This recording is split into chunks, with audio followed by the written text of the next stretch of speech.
of all the things, a groundnut, you know. I'm particularly passionate about the groundnut because there was a period of my life when I just lived on groundnut and banana, that's all. Because it has everything you need.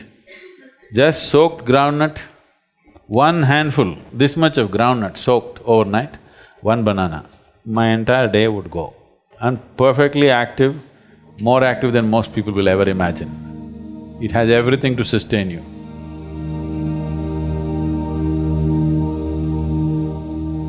It's a complete food by itself.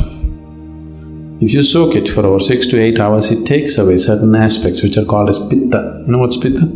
Allopathic doctors don't look at it, but the Ayurveda is based on this, Ushna, Shita and Pitta.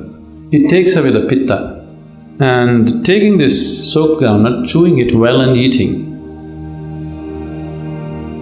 Just make sure it's not some genetically engineered nonsense, whatever. One thing is, it could be genetically modified. They are no more declaring which is modified, which is not. Another thing is, you're pumping in fertilizers and pesticides to such an extent, the groundnut is no more a groundnut. Just make sure it's a more organic thing.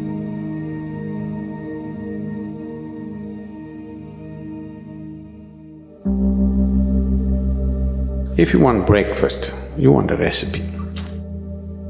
You take a handful of groundnut, soak it in water for 6 to 8 hours, put it in the mixie. If you want to add some fruit, you add a banana, whatever you like. Banana goes well, you can add any other fruit.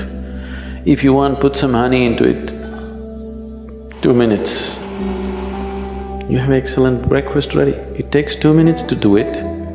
And if you want it little watery, put more water into it and just drink it up. You want it like porridge, you make it thick and you eat it. You will see easily it'll keep you for 4 to 5 hours and it's highly nutritious.